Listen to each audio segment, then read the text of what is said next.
glorificando a Dios por medio de la cena del Señor. Y les voy a pedir a todos que vayamos a 1 Corintios capítulo 10. En el último mes no hemos salido de estos dos capítulos. 1 Corintios capítulo 10 y 11. Hoy vamos al capítulo 10 y vamos a leer del 1 al 22, hermanos. Y recuerde que en esta iglesia lo que queremos es apegarnos a las Escrituras. Y eso ha sido un proceso de años, descubriendo lo que la palabra de Dios enseña, quitando errores de nuestra mente y recibiendo la correcta enseñanza y práctica de la palabra de Dios. Y de eso se trata. Así que esté muy atento, no se distraiga. Los niños van a estar quieticos y usted va a recibir la palabra de Dios hoy. ¿Lo tienen, hermanos?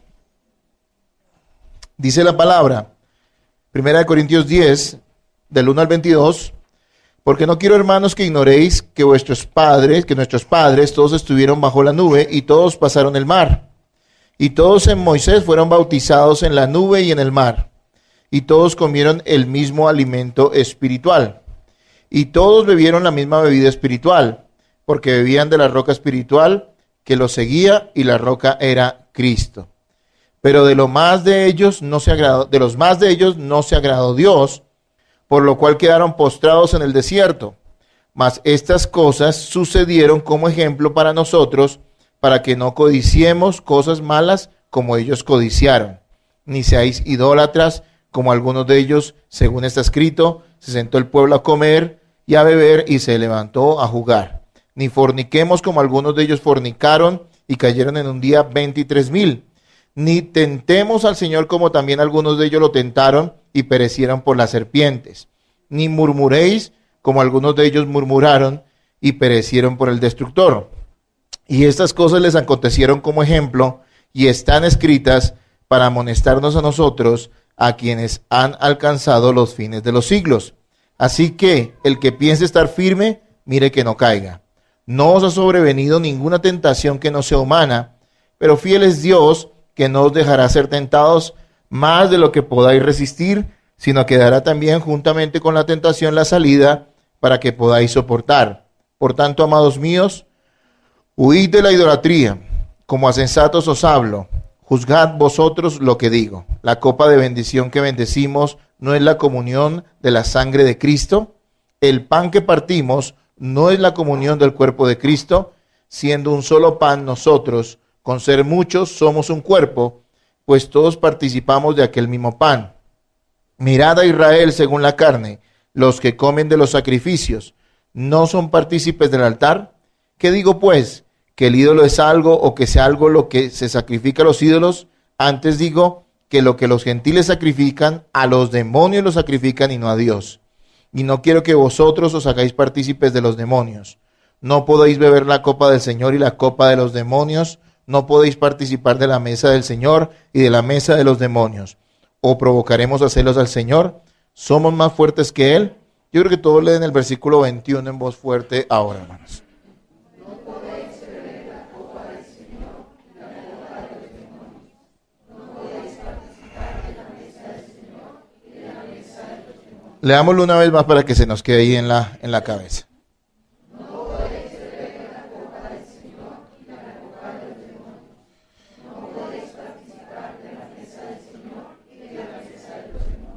Hay una cosa que nosotros no podemos hacer como cristianos y algo que la gente se acostumbra a hacer, es hacer las cosas por hacerlas. Simplemente practicar cosas que otros hacen, sin tener mayor conocimiento acerca del por qué lo hacen, sin darle el énfasis o el sentido que tiene. La gente en el mundo simplemente sigue lo que otros dicen o hacen y siguen sus ideas y sus formas de hacer las cosas. Nosotros como creyentes, nosotros como creyentes no podemos hacer las cosas por hacerlas. Si queremos glorificar a Dios, tenemos que tener plena conciencia de qué es lo que estamos haciendo. Tenemos que tener plena conciencia de cuando alabamos, estamos adorando ¿a quién? A Dios, y no repitiendo unos cantos, sin que los comprendamos.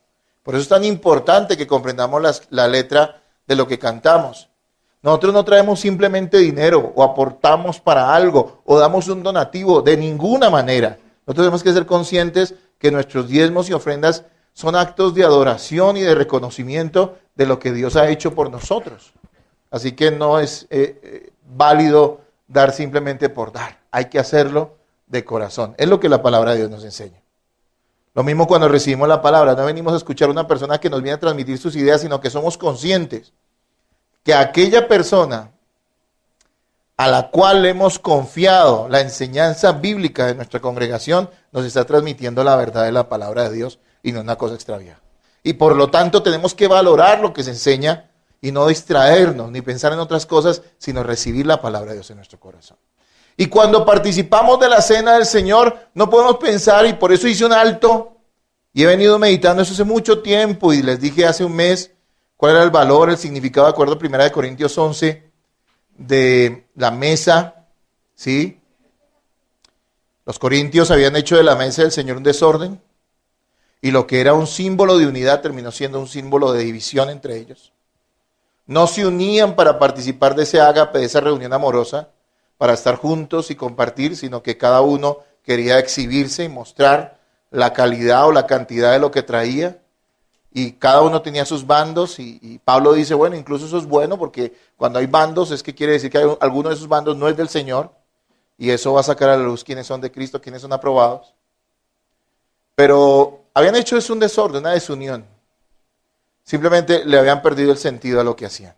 Pablo les dice, tengan cuidado, porque juicio vendrá sobre ustedes si ustedes no se juzgan a sí mismos antes de participar de la mesa, de la cena del Señor. Hoy en muchos lugares se está repartiendo pan y vino, sin que eso tenga ningún valor ante los ojos de Dios, porque la mayoría de esas personas que participan de ello no son salvas. Es como el que se bautiza, y yo lo digo a veces en medio en broma, sin ser salvado, sin haber nacido de nuevo. ¿Qué significa? Pues simplemente que se mojó. No tiene ningún valor. Si has nacido de nuevo, lo que estás haciendo al bautizarte representa lo que verdaderamente ha sucedido en tu corazón, pero tú no puedes representar algo que no eres. Y esto es para darle la solemnidad que merece. Y hoy tenemos muchos versículos y vamos a tener que verlos en menos de una hora, así que les pido que estén muy atentos. Si les hace un poquito de calor me piden y yo les subo aquí al aparato o prendemos el ventilador, pero vamos a estar muy atentos. Amén. Bien, hermanos.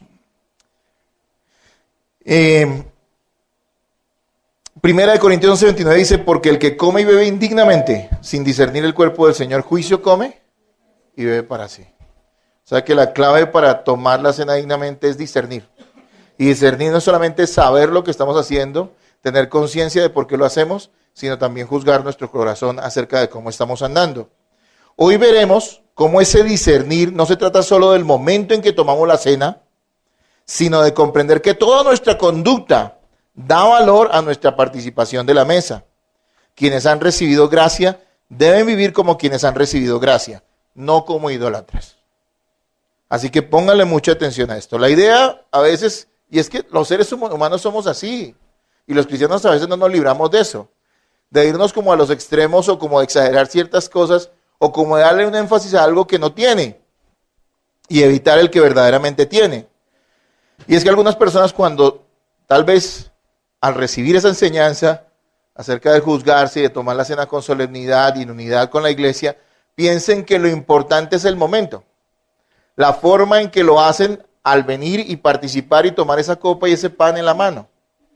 Pero amados hermanos, lo que nos va a mostrar hoy el capítulo 10 es que lo que le da esa solemnidad y validez al tomar la cena es cómo nosotros hayamos vivido, cómo estamos viviendo, cómo estamos demostrando la gracia que es representada en la mesa del Señor a través de nuestra vida.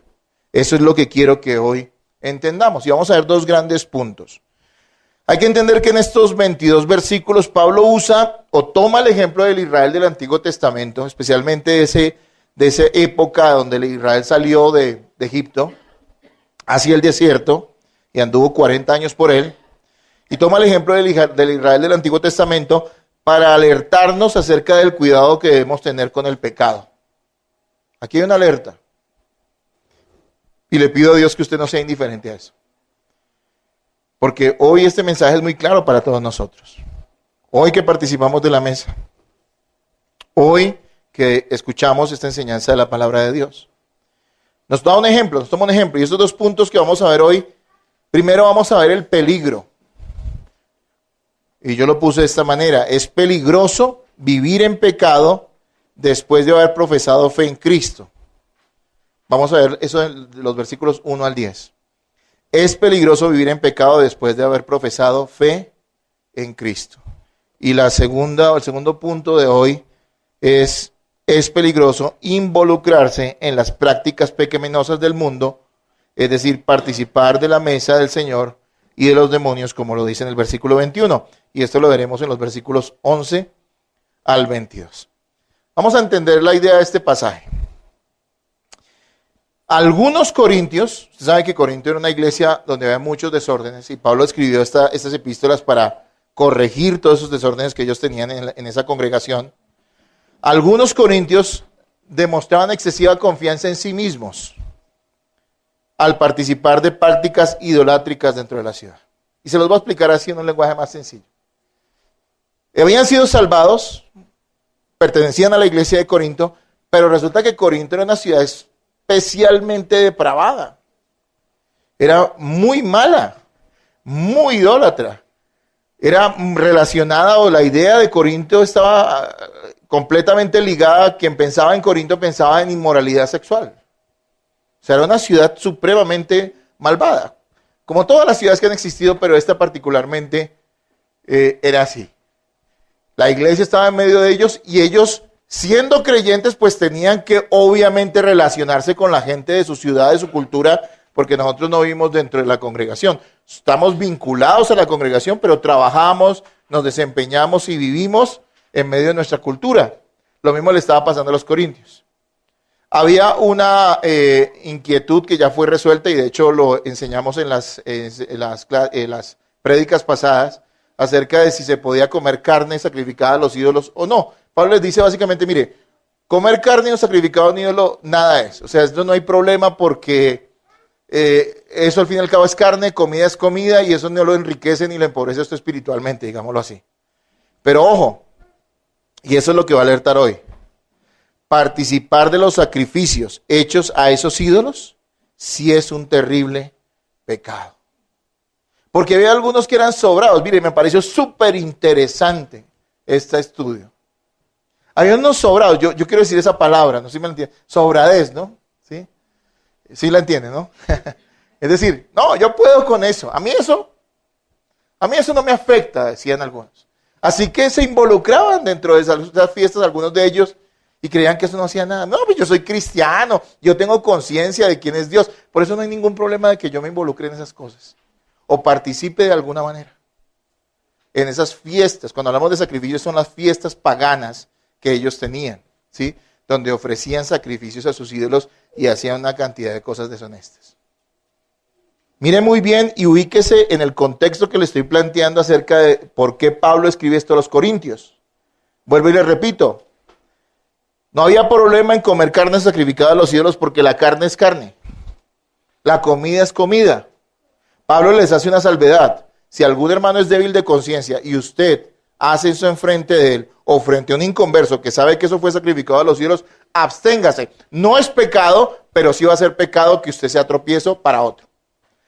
La clave, ¿cuál es? Y dijimos que todo debe ser hecho ¿para qué? Para la gloria de Dios. Si te abstienes de algo que sabes que puedes hacer porque no es pecado, pero lo haces por amor a tus hermanos, ¿estás qué? Glorificando a Dios.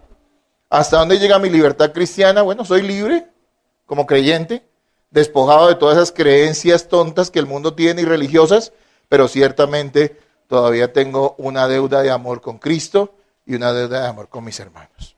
Así que la comida no es nada. Pero aquí les dice, y esto está dicho antes de ese pasaje que vimos las semanas anteriores.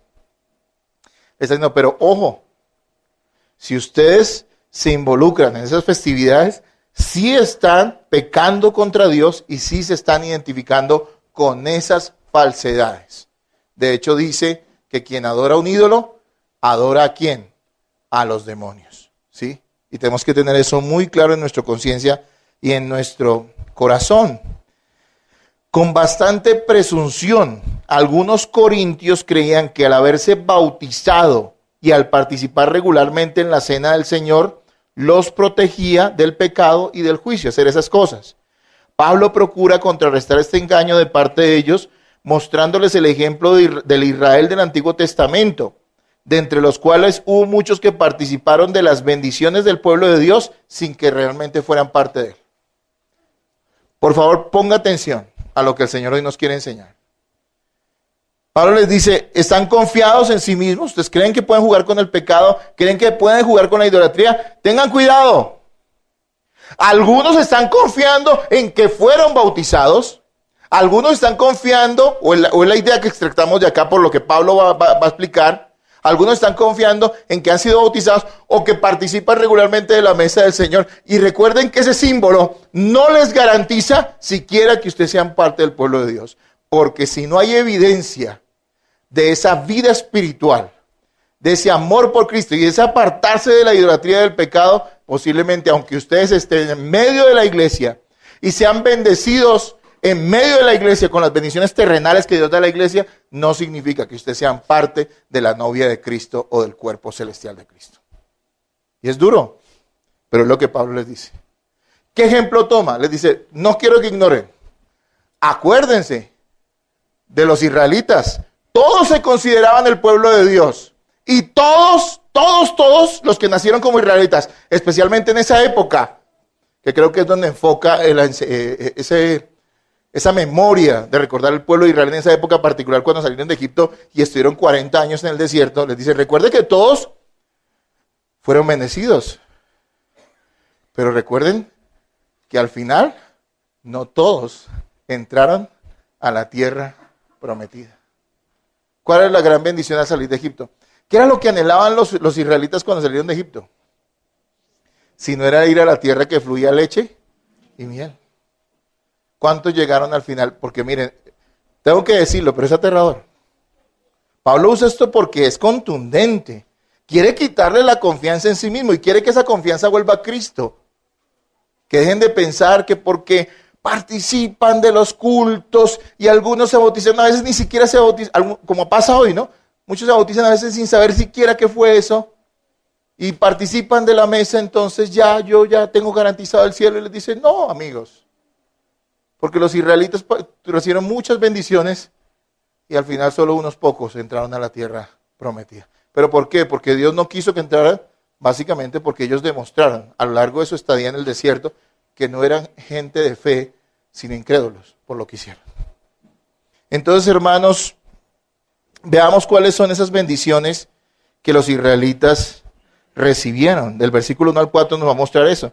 ¿Por qué no leen ustedes el versículo 1 al 4 y me ayudan allí un poquitico?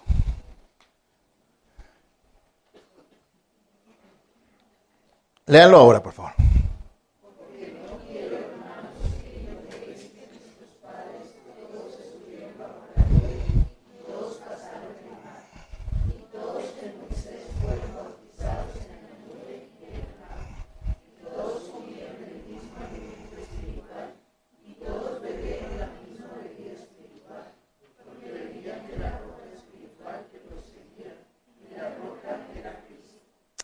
Hermanos, todos los israelitas participaron de las bendiciones que recibieron como pueblo de Dios. ¿Cuáles dice allí? Primero que todos fueron bautizados.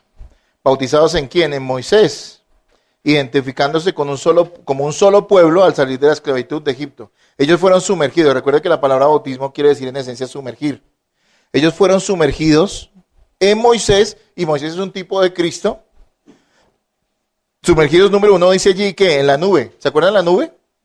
La nube era esa nube de humo que en el día los guiaba a través del desierto, en la noche se convirtió en una columna de fuego, y también ellos fueron sumergidos en el mar, pero fueron sumergidos en el mar de una forma milagrosa, porque el mar se abrió. Ellos pasaron por en medio de ellos, del mar, en seco, y Dios los llevó hacia la libertad.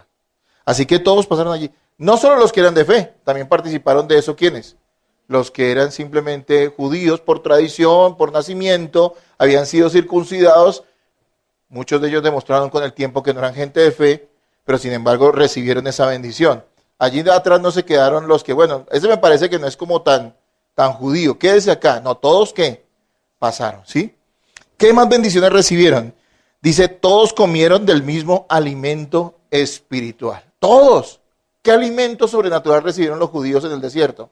El maná, ¿sí o no? Que era una provisión sobrenatural de Dios. Y que también podríamos decir que es un tipo de Cristo y de la palabra de Dios. Jesús mismo dijo lo siguiente, en Juan 6:35. Jesús le dijo, yo soy el pan de vida, el que a mí viene nunca tendrá hambre, y el que en mí cree no tendrá sed jamás. Así que es un tipo de Cristo. Todos ellos comieron de ese alimento espiritual.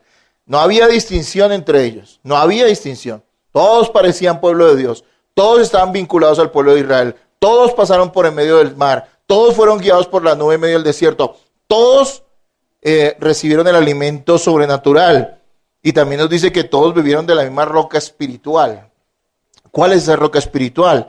Usted si va a Éxodo 17, no lo busque porque no lo vamos a leer ahorita, pero allí nos habla del agua que brotó de la peña de Oreb. Los israelitas estaban sedientos y se empezaron a quejar contra Moisés, casi al punto de que él pensaba que lo iban a linchar. Y entonces Dios le dice, ve a esa peña y golpea la roca y saldrá agua.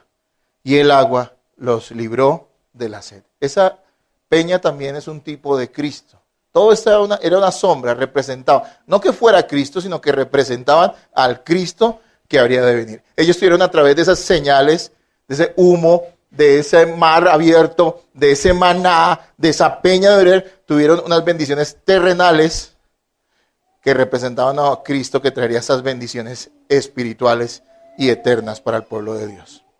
¿Cómo vamos hasta ahí, hermanos? ¿Sí me estoy haciendo entender? O sea que todos creían ser el pueblo de Dios. Y todos estaban seguros de ello. ¿Por qué? Porque veían bendiciones, ¿qué? Terrenales. Y todos lo habían recibido de la misma manera. Pero leamos el versículo 5 que nos dice. 5 dice, pero de los más de ellos no se agradó Dios, por lo cual quedaron postrados en el desierto.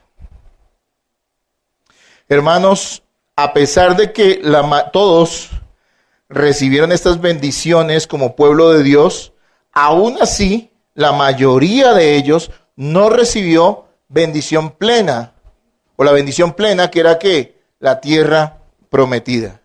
Solo bendiciones temporales antes de morir en el desierto.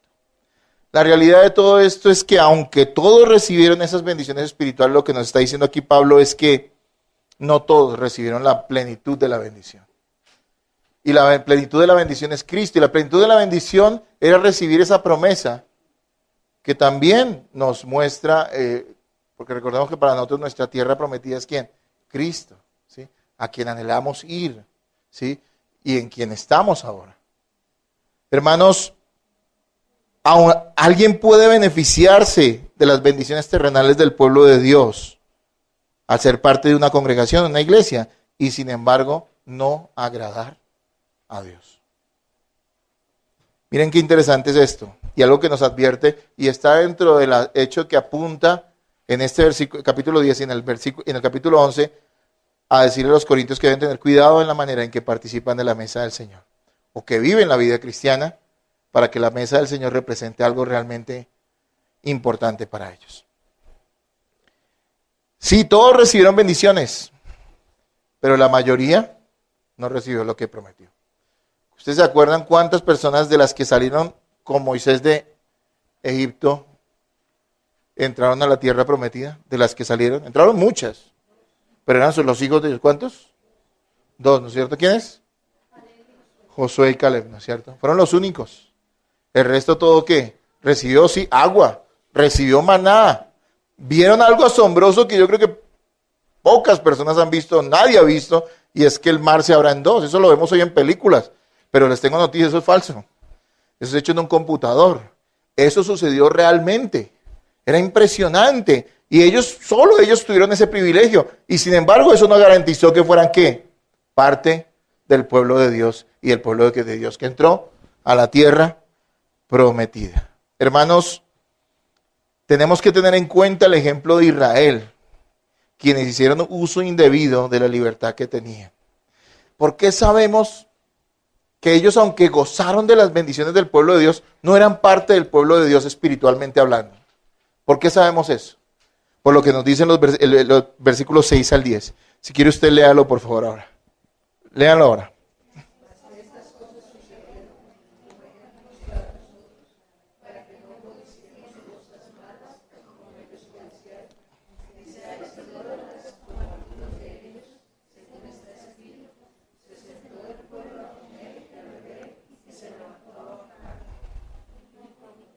Hasta el 10.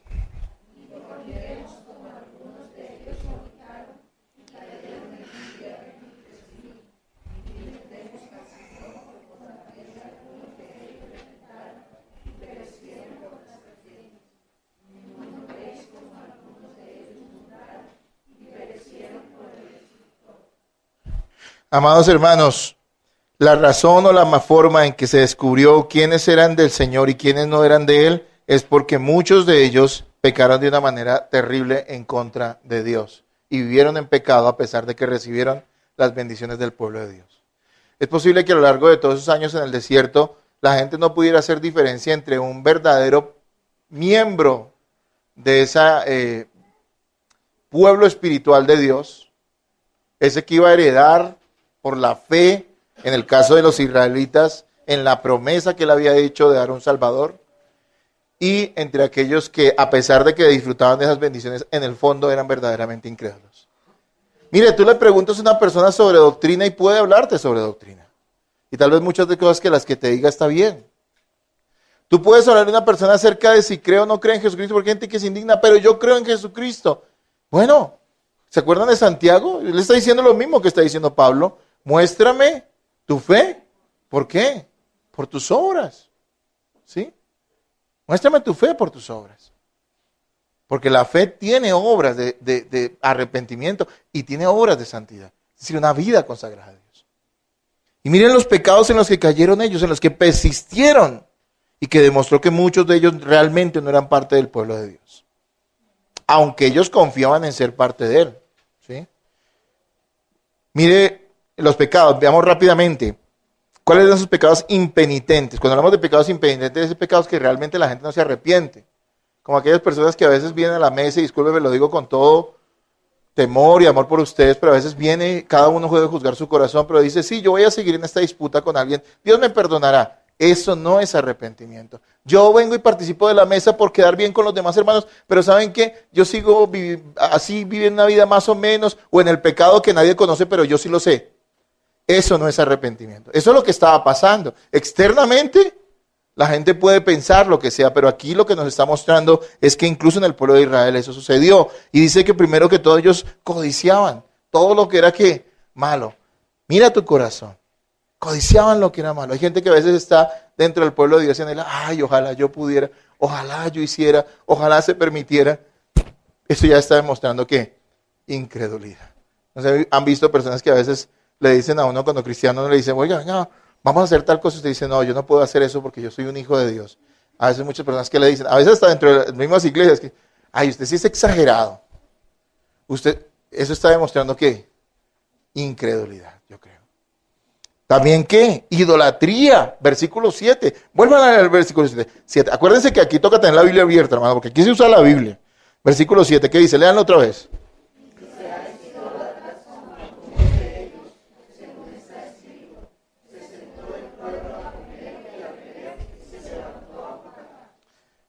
Miren lo que está diciendo aquí. Ellos, ¿se acuerdan que Moisés se fue por las tablas a recoger la ley que Dios le dio?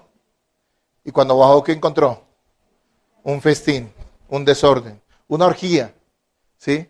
Habían hecho un becerro y le habían puesto por nombre ¿qué? Jehová. Era un desorden terrible. Y cuando él baja, él no piensa que son inocentes. Que pobrecito, es que como yo me demoré, porque a veces ese es el trato que se le da al pecado a algunas personas, ¿no? Yo siempre digo, hay gente más buena que Dios, por lo menos en su manera de pensar, ¿no? Pero son más malos que cualquiera. Y entonces baja y los encuentra y dice aquí que ellos hicieron todas esas cosas y al final hay una palabra que usa jugar. Y uno dice, pero ¿cómo así? ¿Se pusieron a jugar? Bueno, eso es un eufemismo. ¿Para qué? Para describir el hecho de que se entregaron, después de haber hecho esas cosas, a el pecado ¿qué? Sexual. Y no lo narra ahí, se entregaron a una orgía. Sino que Pablo, por decencia, usa o no sabemos si fueron los traductores, esa palabra, jugar. Y después nos dice en el versículo 8 que se entregaron también ¿a qué? A la fornicación. Versículo 8, vuélvalo a leer, téngalo ahí. ¿Qué dice?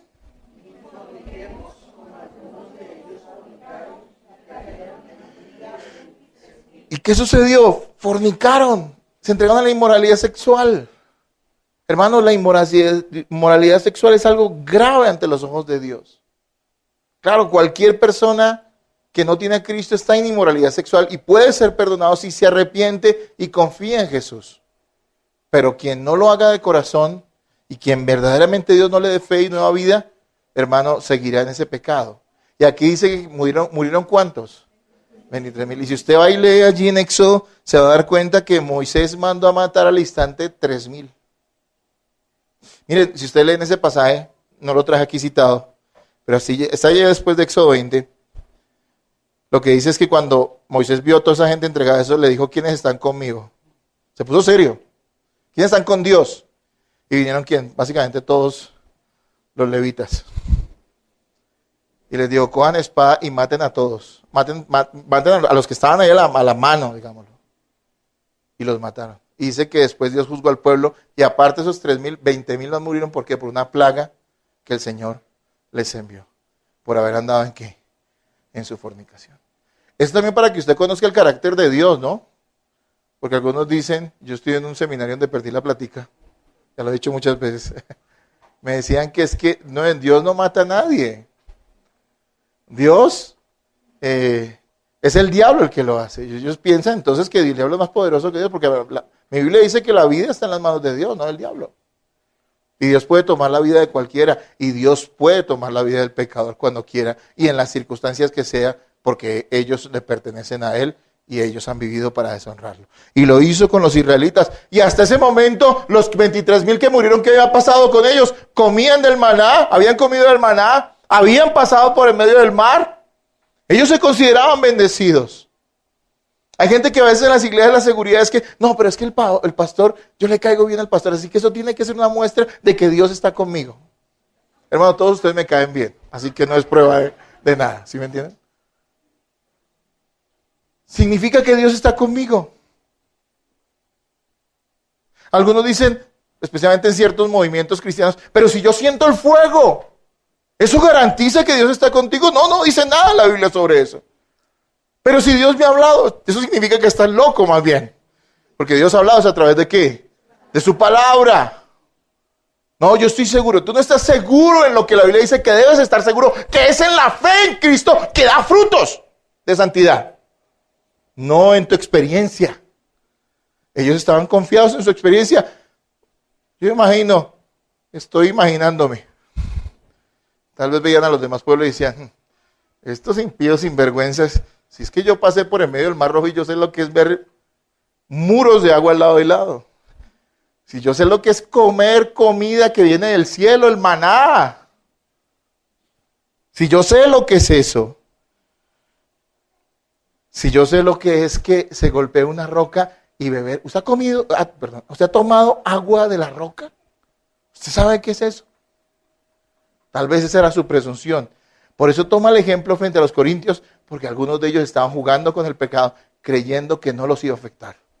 Porque supuestamente eran creyentes y estaban participando de la mesa y habían sido bautizados. Hermanos amados, dice también que ellos tentaron al Señor. Versículo 9, léalo por favor.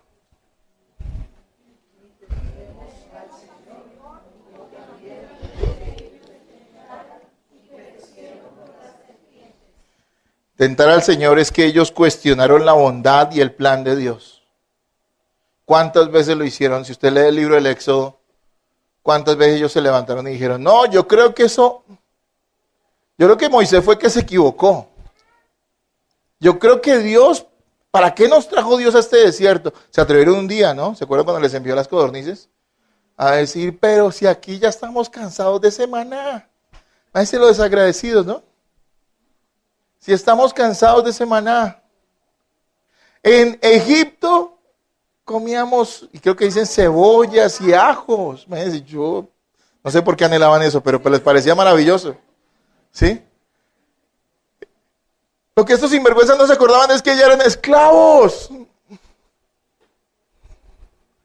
¿Cuánta gente a veces, siendo o diciendo que son cristianos, anhelan las cosas del mundo?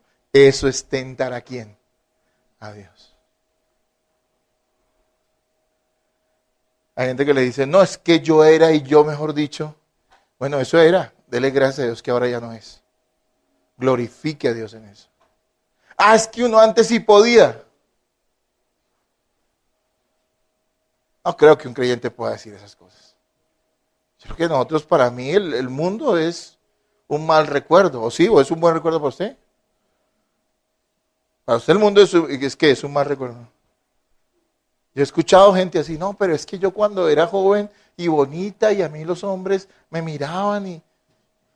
Dígale, Señor, gracias. Que ya usted es cristiana, que es una mujer fiel a su marido. Dele gracias hasta porque ya no es tan bonita.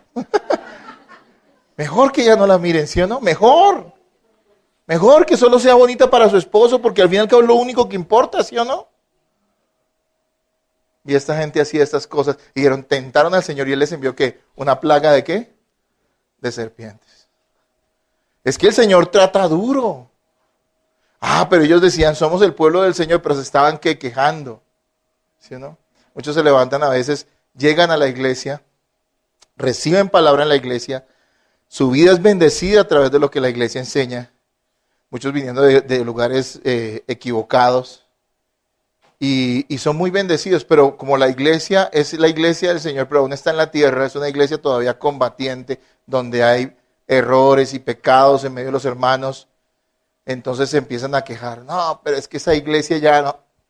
¿Qué es lo que están haciendo? Tentando al Señor, porque el Señor los colocó allí, les dio gracia a través de ¿qué? De esa congregación. Yo también lo miro de esa manera. Ahora bien, dice al final en el versículo 10, ¿qué dice? Léanlo nuevamente.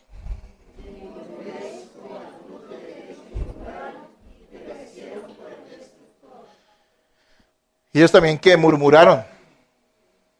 ¿Y murmuraron contra quién? Contra Moisés. ¿Y cómo tomó Dios las murmuraciones que ellos hicieron contra Moisés? ¿Cómo las tomó? ¿Las tomó como contra quién?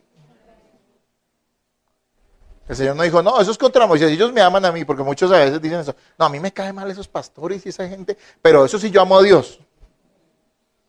Y aquí está diciendo, ellos se quejaron contra Moisés y el Señor dijo, es que contra mí es que se han quejado. Y ahí vemos toda la destrucción que Dios envió sobre ellos con justicia. Muchos salieron de Egipto, muchos vieron bendiciones grandes que otros seres humanos nunca han visto ni verán. Y sin embargo, eso no les garantizaba que fueran gente de fe y que fueran parte del verdadero pueblo de Dios. Eso es lo que Pablo les está diciendo a los corintios. No jueguen. Tengan cuidado, amigos, porque ustedes pueden creer ser y aún recibir bendiciones en medio del pueblo de Dios. Pero no significa que lo sean, porque el Israel del Antiguo Testamento vivió esa misma experiencia y los tenemos a ellos como ¿qué? Como ejemplo. Dice de hecho que eso fue hecho ¿para qué? Para que nosotros tuviéramos ¿qué? Ejemplo de lo que ellos hicieron y que nosotros no debemos hacer. Entonces el primer punto es ese. ¿Cuál es el peligro de vivir en pecado después de haber profesado fe en Cristo? ¿Cuál creen ustedes que es? De acuerdo a lo que acabamos de ver. ¿Qué demostraría perseverar y vivir en pecado después de haber profesado fe en Cristo? ¿Qué demostraría? ¿Cuál sería el peligro?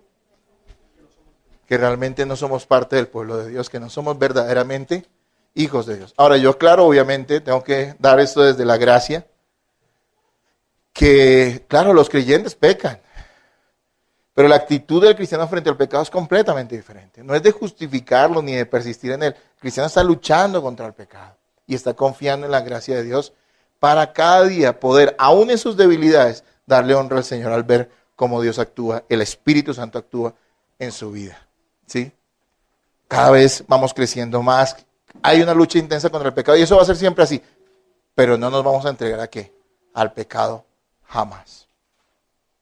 Entonces veamos en nuestro segundo punto, y va pasando el tiempo, pero quiero que lo tengamos presente. Nuestro segundo punto de hoy en este texto es el siguiente. Es peligroso involucrarse en las prácticas pecaminosas del mundo. Pablo lo llama idolatría porque es en el contexto en el cual él estaba hablando. Pero la idolatría no es otra cosa que la adoración de aquello que no es Dios, el Dios verdadero. ¿Y cómo podríamos describir de adoración? Ya lo hemos explicado anteriormente, una entrega y una sumisión. Así que, hermanos, vivir en el pecado es una forma de idolatría. Una persona que tiene una devoción por la sexualidad, el sexo desordenado, ¿no está haciendo del sexo su Dios? Les pregunto yo. Aunque no le haga un altar y le ofrenda velas o le haga sacrificios, no. Pero le está presentando que está obsesionado por eso. ¿Sí?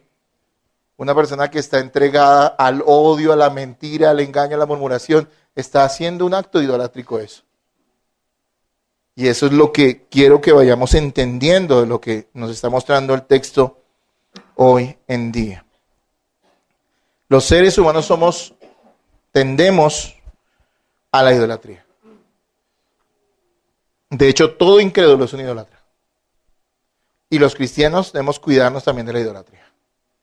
Porque tenemos al Dios Santo viviendo en nuestro corazón, pero todavía nuestra carne, ese remanente de pecado fuerte, quiere hacernos tender ¿a qué? Hacia hacer altares de idolatría en nuestra vida por ciertas cosas, por ciertas personas y por ciertas actitudes. Tenemos que tener cuidado con eso. Recuerde algo, amar a Dios no es una opción, ni un sentimiento. Pongo un poquito más de eso. ¿No? Entonces soy yo. Ok. Listo.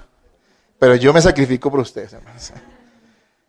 Deuteronomio 6:5 dice lo siguiente. Y amarás a Jehová tu Dios de todo tu corazón y de toda tu alma y con todas tus fuerzas. Vaya, hágase un estudio de eso para que sepa lo que es una cachetada. O sea, amar a Dios no es un sentimiento lindo que se expresa en cantos donde la gente salta y blanquea los ojos. No. Amar a Dios es algo que involucra todo nuestro ser y que de hecho nosotros no podemos llegar a hacerlo sin la gracia de Cristo. Entonces, hermanos, ¿qué instrucciones les da Pablo en los versículos 11 al 22? O que nos da a nosotros, obviamente, también, para evitar la destructiva idolatría de nuestra vida. Y si quiere, vaya anotándolas, porque allí está en los textos.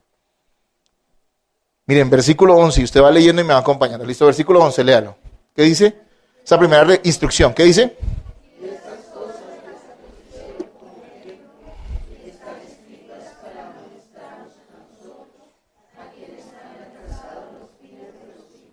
Muy bien, hermanos. El ejemplo de otros debe ser suficiente para detenernos de pecar.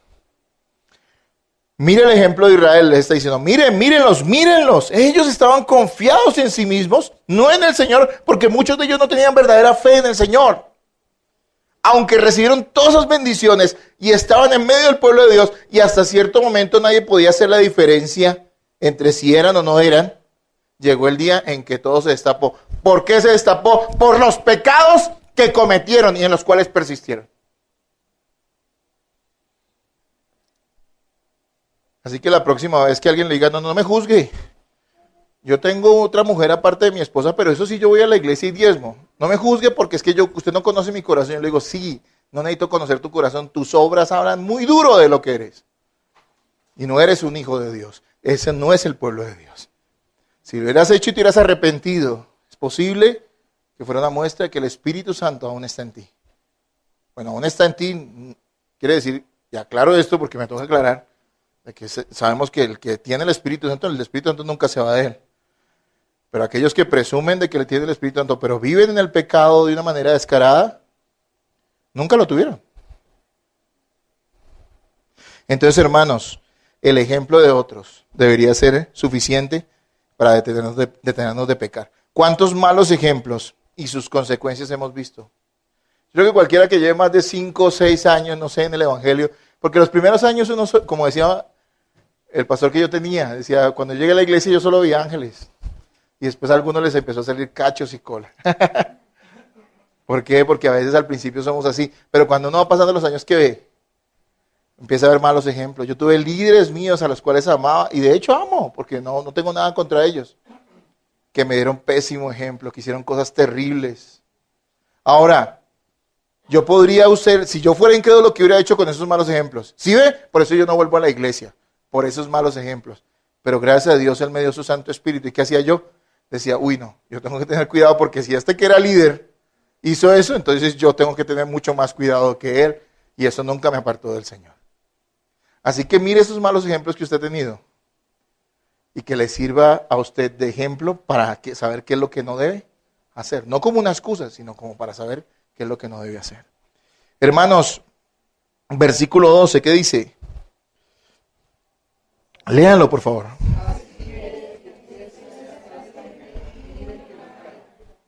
Hermanos, dice que ninguno debe sentirse seguro de qué, de sí mismo.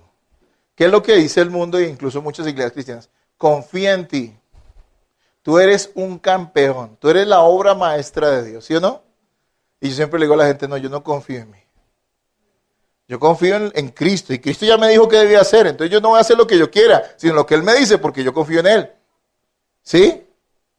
Entonces, ninguno debe sentirse seguro de sí mismo. La fe y la gracia en Cristo no puede ser reemplazada por fanfarronería. ¿Saben qué es eso? Fanfarronería es alguien que alardea. Y eso era lo que posiblemente le estaba pasando a algunos corintios. No, yo hoy me meto allá y a mí no me pasa nada. Yo escuché a veces evangélicos, no, yo hoy me meto allá donde está el pecado, porque si yo vi con la unción, dicen ellos, ¿no? Una cosa que se inventaron, que no es la unción que está en la Biblia. Porque donde yo vaya, allá va. Hermano, más adelante nos va a decir, no, huyan de la idolatría. No se metan en eso, huyan. No confíen en sí mismos. Muchos confían en sí mismos y no huyen del pecado, y por eso terminan ¿en qué? En el pecado. Nadie puede jugar con el pecado y salir ileso. Y mire, vamos dándole cosas prácticas, apuntes prácticos a esta enseñanza. No crea que usted no va a poder caer en el pecado que otro cayó. Es posible que usted se sienta seguro, firme y fuerte, pero es posible que si usted se descuida y empieza a confiar más en usted que en la gracia de Dios, ¿qué empieza a pasar? Pueda usted terminar cayendo en eso.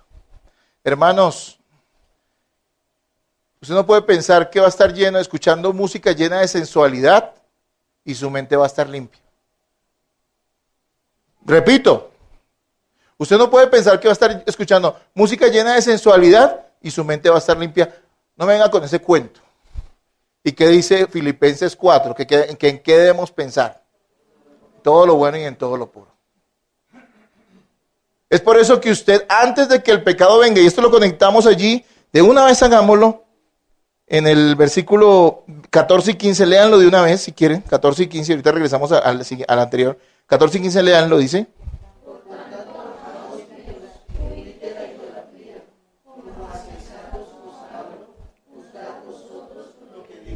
Sean sensatos en palabras de hoy.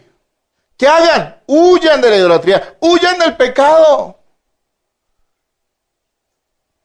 Hermanos y hermanas, solteros y casados, no se involucre más de lo debido con una persona que no es su esposo o su esposa y que es del sexo opuesto. Especialmente si usted sabe allá dentro de su corazón y usted lo sabe que usted algo le atrae de esa persona. Tal vez nadie lo sepa, pero usted sabe. ¿Sabe qué tiene que hacer usted qué? Huir. Tal vez diga, no, si ese me parece hasta feo, pero después de que usted empieza a andar mucho tiempo con esa persona, le empieza a parecer lindo. Así que se los digo en lenguaje sencillo, no haga eso. Sea sensato en lo que Pablo está diciendo. Huyan de la idolatría, no confíen en ustedes mismos. No, yo puedo. No, yo no puedo. Necesito que Dios me diga qué debo hacer. ¿Cómo confío en Dios y no en mí? Pues obedeciendo la palabra. Por eso que usted no debe involucrarse indebidamente con una persona porque usted diga, pero si no ha pasado nada en esa iglesia, sí exagera. Lo que pasa es que como nosotros llevamos unos añitos más de vida que usted, tanto en la...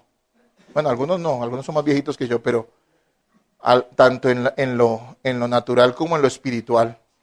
Creo que en lo espiritual sí, aquí yo y tal vez con algunos otros hermanos llevo bastante tiempo, y eso es experiencia de todas maneras, pues uno sabe lo que sucede cuando usted se involucra de una manera indebida. Cuando usted dice, no, yo puedo entrar a esas páginas y ver esas cosas, hermano, yo no puedo, yo mejor corto eso o bloqueo esa vaina, porque yo no puedo.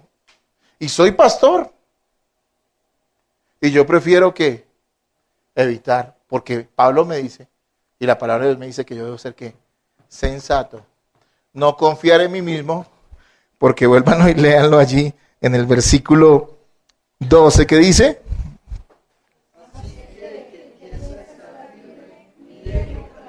el que piensa estar firme, ¿qué? No se ha sobrado, hermano. Tenga cuidado. Dice Proverbios 6:27, ¿tomará el hombre fuego en su seno sin que sus vestidos ardan? Y está refiriéndose aquí al adulterio. Está diciendo, miren el ejemplo, ¿tomará usted fuego en su seno sin que sus vestidos ¿qué? Ardan? Y eso es lo que muchos dicen, no, esto sí exageran, no, eso no pasó nada. No, tal vez no pasó hoy, pero después ¿qué puede pasar? ¿Sabes cómo cortamos el pecado? Huyendo de él. Esos jovencitos a veces empiezan en actitudes deshonestas. ¿Por qué tenemos un proceso de cortejo en la iglesia? Porque amamos a los jóvenes, no porque los queramos limitar en sus expresiones amorosas y no sé, artísticas, no sé cómo decirlo. No, porque los amamos y queremos guiarlos porque les decimos, no, usted es carne, hermano. ¿Sabe qué? Si va a meter con alguien eso, pero para prontico que tiene que casarse. Porque resulta que es que somos carne, ¿sí o no? Todavía estamos en la carne. Sí, no somos ángeles, que no nos impacta nada. No. Y a los casados lo mismo. Y le decimos, mire, eviten esas caricias, déjenlas para cuando, para el matrimonio, para conocer a alguien uno tiene que besarlo, para conocerle y es que hablar. Y los jóvenes de hoy en día lo que menos hacen es hablar. Y se la andan es que besuqueándose. ¿Y van a terminar en qué? En el pecado. Es que es sensato. Bueno, hablo para la gente que quiere glorificar a Dios. Y se empiezan a involucrar en esas cosas y después ¿quién los saca de esos pecados? Nadie. Dice, mire, ya avanzaste mucho, corta la relación, ya no pueden tener relación porque ustedes ya están en pecado. Y entonces, ¿qué pasa? Pasa lo que dice acá. No huyeron y van a seguir en eso. Y así con cualquier pecado. Mire qué enseñanza tan clara es esta. Y todo apuntando a la mesa del Señor. Versículo 13, leámoslo rápidamente porque va pasando el tiempo, hermanos. Y no quiero dejar esta enseñanza a la mitad. Discúlpeme, me demoro un poquito más, pero vamos a terminarla. Versículo 13, ¿qué dice?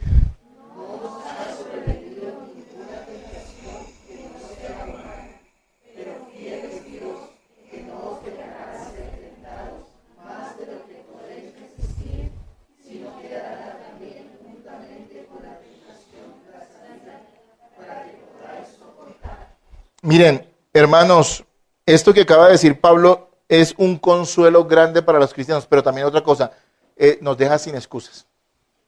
De hecho, creo que el énfasis que estaba haciendo allí, obviamente entiendo que era consuelo, diciendo a Pablo, tranquilo, porque no les ha venido una tentación que no sea humana.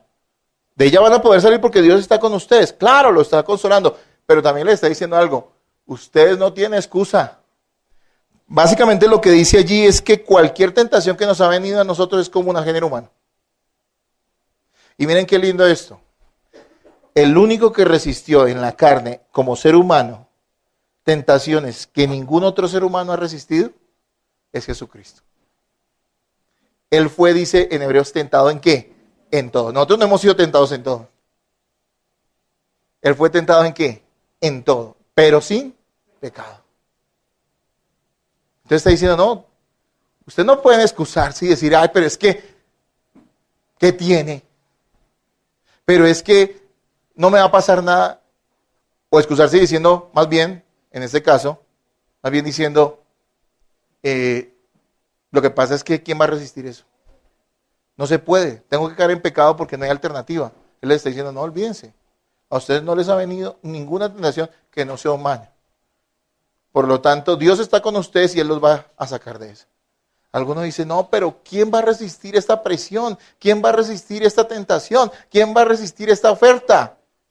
Lo que está diciendo, sí se puede resistir, porque es que no les ha venido una tentación que no sea ¿qué? Humana. O sea que también los deja sin ¿qué? Sin excusa, y nos deja sin excusa a nosotros. Nos deja sin excusa. Ahora bien, sigamos. Versículo 16 al 22, para ir terminando esta parte. 16 al 22, ¿qué dice?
Amén, hermanos. Miren, lo que nos está advirtiendo ahí al final es que la idolatría no la podemos tomar a la ligera. ¿Por qué?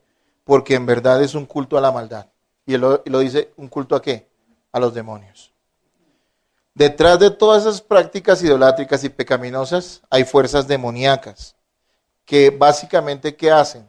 Engañar a las personas para que se hundan más en esos pecados y deshonren más a Dios y al final terminen siendo juzgados más severamente por Él, por el Señor. Así que es posible que algunos corintios dijeran, como uno escucha a muchas personas hoy, pero si solo es una fiestecita.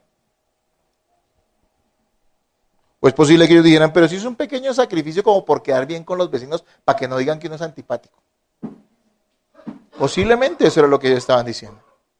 Y Pablo les dice, ojo amigos, yo quiero decirlo en el lenguaje de hoy, tomando todo el concepto, capítulo 10 y 11, Pablo les está diciendo, mire, coman lo que quieran porque la comida es comida. Ahora, si eso va a hacer que un hermano se tropiece, piense mal de ustedes o se entregue a otros pecados, mejor no lo haga por amor a ese hermano, porque eso va a glorificar ¿a quién? A Dios, y lo que debemos buscar es ¿qué? Glorificar a Dios en todas las cosas, no nuestro propio interés.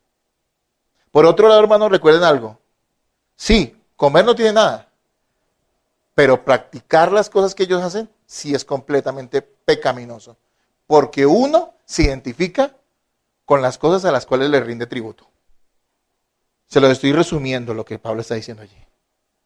No es inocente participar de las cosas que ellos hacen, porque ante los ojos de Dios es como si uno estuviera involucrándose en esos mismos actos idolátricos o ser parte de esos pecados. ¿Se acuerdan lo que dice Romanos capítulo 1 al final? No solo los que las practican, sino los que ¿qué? Se complacen con los que las hacen. ¿Sí estamos entendiendo, hermanos? Mire qué importante es esto. Así como participar de la mesa simboliza nuestra unión con Cristo y la iglesia, participar de los actos de idolatría nos identifican con el pecado y con quienes los practican. No es un juego. Si a uno lo ven en la iglesia, ¿qué piensa la gente? ¿Que uno es qué? Aunque no lo sea, muchos se vienen y no lo son, pero la gente ¿con qué los asocia? Si a usted lo ve metido en una fiesta pagana, digámoslo así, hoy no se maneja ese concepto, pero una fiesta del mundo, donde hay desorden, ¿con qué lo asociarán a usted? ¿Con Cristo? ¿Con qué lo asociarán? Entonces mira el peligro. Hoy en día en las iglesias a la gente le están diciendo que eso no tiene nada. Mira, hay cosas tan delicadas. Y me adelanto un poquito a la parte práctica de aplicación que tenía al final. Aún como participar activamente en ese tipo de cultos religiosos es un acto de idolatría. Sé que en ocasiones algunos hermanos por alguna razón han tenido que asistir a una misa, digamos. Y la verdad es que lo mejor es evitar eso. Evítelo. Si por extrema necesidad, porque es su papá o es una cosa que tiene que hacer por X o Y razón, su papá se murió o algo así, y usted tiene que ir allí, hermano, no se involucre de ninguna manera en eso. La comunión que toman los católicos es un acto de idolatría. Ellos dicen que esa obleíta que llaman hostia es el cuerpo de Cristo literalmente. Eso es una herejía. Usted no se puede involucrar ni en los rezos ni en las prácticas que ellos tienen. Usted no se puede involucrar en las desórdenes del mundo, en sus pecados. Hay gente que se mete en ideologías raras que terminan siendo adoración a cosas extrañas y no a Dios. Hay tantas filosofías. Los jóvenes que van a la universidad, si son verdaderamente cristianos, respeten a sus compañeros y ámenlos y predíquenles el evangelio, pero no se metan en esos cuentos que hoy en día, que si la ideología de esto, que si la ideología de aquello. Usted no tiene por qué tener ideologías, porque usted tiene la más grande de todas, que se llama Jesucristo. Él es su mente, Él es su corazón, Él es su todo. Deje que los muertos entierren a los muertos y busquen soluciones para esta vida y para este mundo, porque nosotros tenemos soluciones ¿para qué? Para la eternidad. La solución es ¿quién? Cristo, a quien debemos predicar. Hermanos amados, yo quiero, regálenme en 10 minutos más, porque quiero que esto quede claro. Vamos a hacer el contraste rápidamente. Miren lo que dice versículo 16. Lean el versículo 16, ustedes me van acompañando y me van ayudando. Versículo 16, ¿qué dice?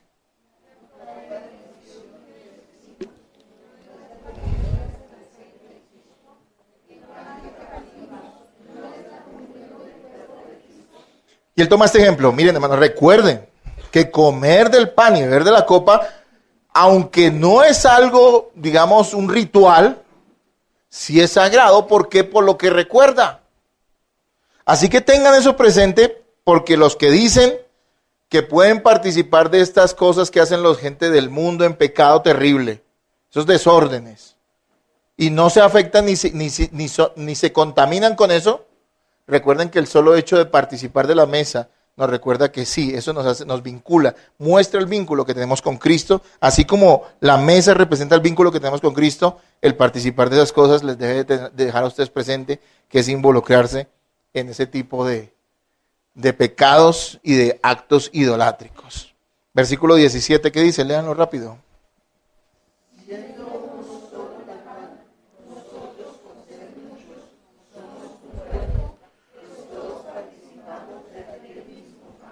Muy bien. Hermanos, el pan que representa el cuerpo de Cristo también representa nuestra unidad. Y les había dicho que una de las cosas que hace la mesa del Señor es, cuando la participamos de ella, es que debemos demostrar a través de ella que la unidad del cuerpo, la unidad de la iglesia. La cena se le debe ministrar a los miembros de la iglesia, porque ellos están formalmente vinculados con la congregación, y también se le puede ministrar a la gente que aunque aún no es miembro formal de la iglesia, sí podemos reconocer en esa persona un creyente, ¿sí? Porque es parte del cuerpo de Cristo, aunque todavía no esté vinculado formalmente con una congregación. Pero sí esa persona debemos nosotros reconocerla, porque es un símbolo de unidad. Pero una persona que viene y nos visita y dice que es muy cristiana, pero ni siquiera sabemos quién es, pues creo que nosotros no la podríamos invitar a participar de la mesa, a menos que venga recomendada por un pastor de Dios, o sea, un hermano que conocemos que es un verdadero cristiano. Claro, lo podemos invitar, porque también es un símbolo de unidad. Claro, obviamente eso trasciende. Yo entiendo que está hablando de la unidad universal del cuerpo de Cristo, de la iglesia en general, pero dentro de nosotros, eso es un recuerdo y es una proclamación de que nosotros no estamos solos, sino que estamos juntos como cuerpo al participar de la mesa. Si usted no se siente parte del cuerpo, usted no debe participar de la mesa y debería dudar de su fe en Cristo. Porque es que Cristo no salva gente para dejarla a la deriva. Oiga, usted tuvo hijos y ¿qué hizo con sus hijos el día que fue al hospital? ¿Cuántos tienen hijos acá? Pues muchos, ¿no es cierto? Ni para qué les digo que levanten la mano. Y cuando nacen sus hijos, ¿usted qué hacía? Los dejaban en el hospital y le decía, bueno, chao, me voy. Y se los dejo ahí a ver qué pasa. O usted se lo llevaba para su casa y lo ubicaba en su casa, le tenía una cuna. Y bueno, en fin, ustedes ya saben la historia. ¿Por qué? Porque usted es un padre responsable. ¿Ustedes creen que Dios es un padre irresponsable? ¿Ustedes creen que Dios salva a la gente para dejarla pues que va 8 días a un lado y 8 días a otro y al fin y al cabo no pertenece a nada. Por eso es importante que como congregación tomemos la mesa del Señor. Mire lo que dice versículos 19 y 20 para que avancemos ya que se nos ha pasado bastante el tiempo. Versículos 19 y 20, léanlo.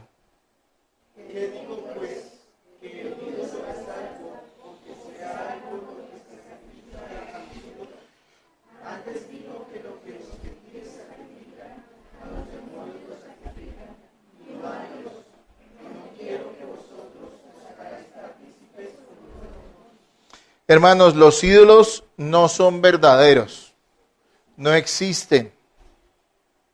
O sea que quien le ofrece un tributo a la Virgen de yo no sé qué, o al divino niño de yo no sé dónde, o a la deidad que tengan en la religión tal cual, los musulmanes, los hindúes, o cualquier otra persona que crea en cualquier locura, la verdad es que esos ídolos no existen. Pero lo que nos está mostrando es que sí hay una influencia demoníaca detrás de ellos. O sea que usted al fin y al cabo no le está ofreciendo tributo a esas deidades falsas que no existen, sino ¿a quién? A los demonios que están actuando detrás de ellos. Todo es para decirle lo siguiente. No es para hacer aquí un tratado de demoniología, ese no es el punto, sino para decirles, hermanos, no se involucren con el pecado y la idolatría de la gente de afuera. Apártense de esas cosas. Vengan a la mesa del Señor siendo conscientes de que esa mesa a ustedes les simboliza lo que Cristo hizo por su vida al salvarlos en la cruz, en los elementos que representan el cuerpo y la sangre de Cristo. Y también cuando habla de la mesa, habla de algo muy importante. No es solamente la cena, sino el compartir. Cuando uno se sienta a la mesa con alguien es porque va a tener, ¿qué? Compañerismo con esa persona. En esas épocas, y hoy todavía sigue siendo así, y será, yo creo siempre, que no hay mayor símbolo, no digo símbolo, una práctica más bien, de compañerismo que invitar a alguien a qué, a comer. Ahora, cuando usted invita a alguien a comer, ¿para qué lo hace? Para decirle, no, pobrecito, venga, le damos algo. O usted invita a alguien a, bueno, es posible que usted lo haga por misericordia a veces. Usted invita a alguien a comer no por darle, no porque quede lleno, sino ¿por qué? Porque quiere compartir con esa persona, sentarse a la mesa y hablar con él. Y cuando habla de la mesa del Señor y la mesa de los demonios, está diciendo, identifícate con quien tú tienes comunión. ¿Te sientas a la mesa del Señor y con los que son del Señor? ¿O te sientas a la mesa de los demonios y con los que le pertenecen al pecado y a la maldad? Hermanos, como conclusión rápidamente, quiero que recordemos que el peligro de vivir en pecado después de haber profesado fe en Cristo es que esto demuestre que aunque estamos en la iglesia, no somos parte de ella. No es un juicio, no es una sentencia, es algo que usted debe juzgarse a sí mismo. No podemos jugar con el pecado. No confíes en ti. Tampoco digas, no, es que eso no pasa nada. Mire, yo sigo en la misma, sigo teniendo los mismos problemas con estos hermanos, sigo haciendo las mismas cosas y no pasa nada. No te confíes en eso, porque ¿cuántos años pasó de la salida de Egipto hasta la entrada a la tierra prometida? ¿Cuántos años? 40. Y muchos hasta que llegaron, pasaron esos 40 años fue que se dieron cuenta de que verdaderamente no iban a entrar allá. Esa generación murió en el desierto. Es un peregrinar, como la vida en la tierra es un peregrinar para nosotros los cristianos. Tengamos cuidado con eso. Arrepintámonos, hermanos. Cada mes debemos prepararnos para participar de la mesa del Señor. No como un rito, sino como una oportunidad de renovar nuestra confianza en la gracia del Señor y revisar nuestra vida si estamos andando como alguien que ha recibido gracia o que es un idólatra. Hermanos, ¿qué quiero decirle ya para finalizar? Venir a la mesa cada mes, cosa que usted debería anhelar, cosa que todos los miembros de esta iglesia y que los hermanos que van a asistir en el futuro se les va a invitar a participar de la mesa, que asisten y que se les va a invitar, deberían anhelar.